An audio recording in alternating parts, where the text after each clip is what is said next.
नमस्कार, आप देख रहे हैं एनके न्यूज। आपके साथ मैं हूं अंशु और बड़ी खबरों का रुख करते हैं। बागपत पहुंचे सीएम योगी आदित्यनाथ ने कहा कि विकास की वजह से अब बागपत इंद्रप्रस्थ से बेहतर है। कभी इंद्रप्रस्थ के लिए महाभारत हुआ था। सीएम ने कहा अब सरकारी नौकरियों में बागपत के युवा बड़ी संख्या में भर्ती हो रही हैं, जबकि पहले सिर्फ सड़क पर दौड़ लगाते थे, लेकिन भर्तियां नहीं हो रही थी।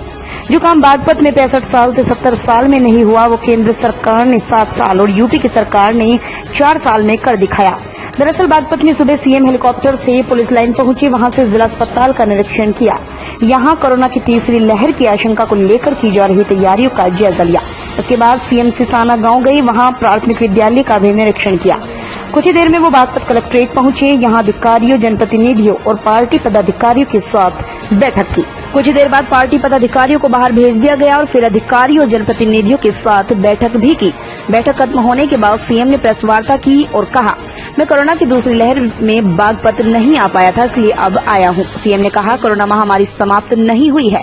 सरकार पूरा प्रयास कर रही है कि कोरोना महामारी को पूरा नियंत्रित कर लिया जाए। सभी वैक्सीन जरूर लगवाएं। कुलदीप पंडित, बागपत। क्षेत्रों में भी चाहे रेलवे की लाइन का विद्युतीकरण का कार्य हो, आरटीआई का निर्माण हो, स्टेडियम के निर्माण का हो, यहाँ पे पासपोर्ट कार्यालय का शुभारंभ हो, गांव में श्यामा प्रसाद मुखर्जी परियोजना के अंतर्गत 120 करोड़ रुपए की लागत से जो विकास के कार्य यहां पर संपन्न हुए, पावर हाउस के निर्माण की कार्रवाई यहां पर बड़े पैमाने पर हुई।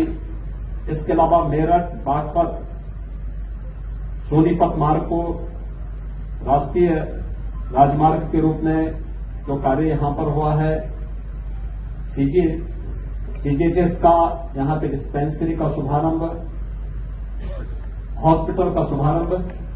इसी प्रकार से कृष्णा नदी पर एक सेतु का निर्माण, दिल्ली से बागपत तक नई रेल का संचालन, यहां पे 3 आरओबी जो रेलवे ओवरब्रिज हैं, दिल्ली देहरादून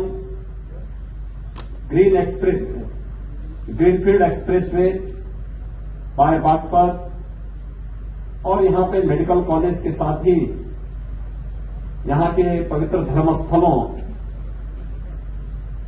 के सुंदरीकरण की कार्ययोजना, सेना और पुलिस में यहां के युवाओं को भर्ती करने के लिए विशेष आयोजन, ये तमाम प्रकार की उपलब्धियां हैं जो मैं विश्वास के साथ कह सकता हूं कि जो कार्य यहां पे 65 से 70 वर्षों में नहीं हो पाया, वह कार्य पिछले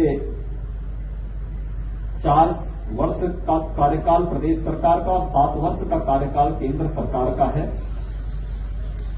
इस दौरान बागपत में सब देखने को मिल रहा है।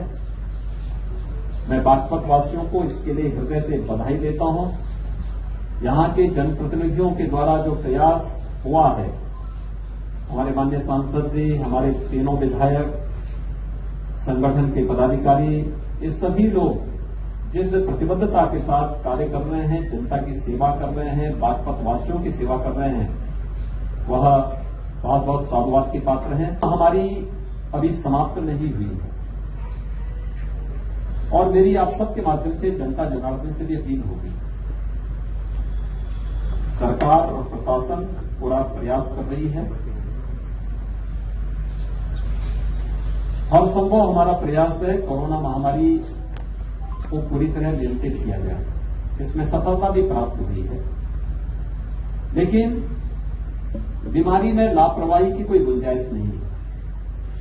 हम सोशल डिस्टेंसिंग का पालन करें, मास्क जरूर धारण करें,